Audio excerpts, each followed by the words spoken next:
William Morrow and Harper Audio present Lies in White Dresses, a novel by Sophia Grant, performed by Nan Mcnamara. Chapter 1. Francie.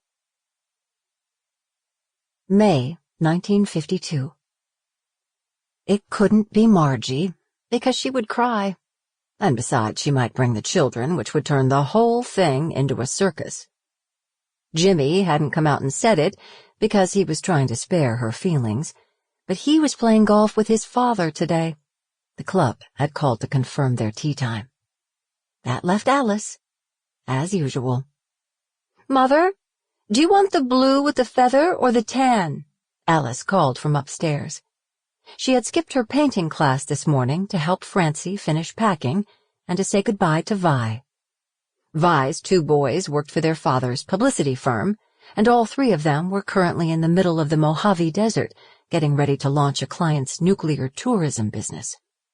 It was just like Harry, to leave his wife to make her shameful departure from an empty house, even when he was the one who'd smashed their sacred vows into smithereens. "Oh, the blue, I suppose," Francie called. "Though it hardly matters, does it?" "Don't be glum." Alice came down the stairs carrying the hat under one arm, leaving the other free to hold on to the handrail. "It's going to be lovely, Mother.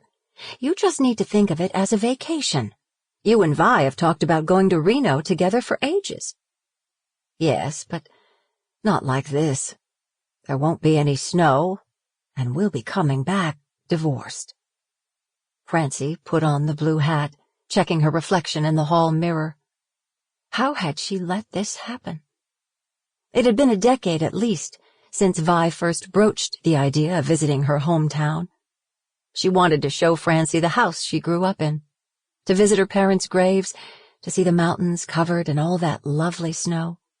There'd be ice skating, Vi had promised, and walks along the river, and drinks at the Sky Room on top of the Mapes Hotel. But it had never seemed like the right time.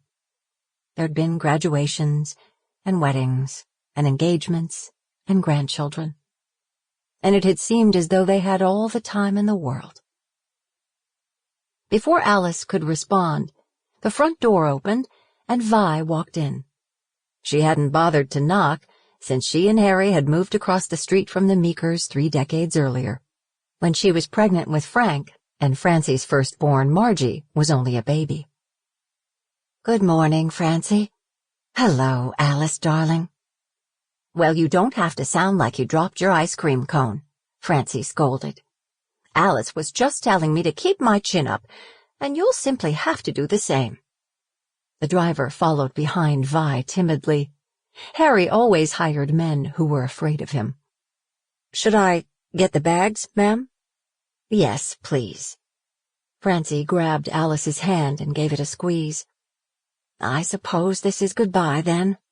"Are you sure you'll be all right?" "Of course I will." Dear Alice. She was as brave as she was thoughtful. "Just call Dad for anything you need. Don't try to do everything yourself."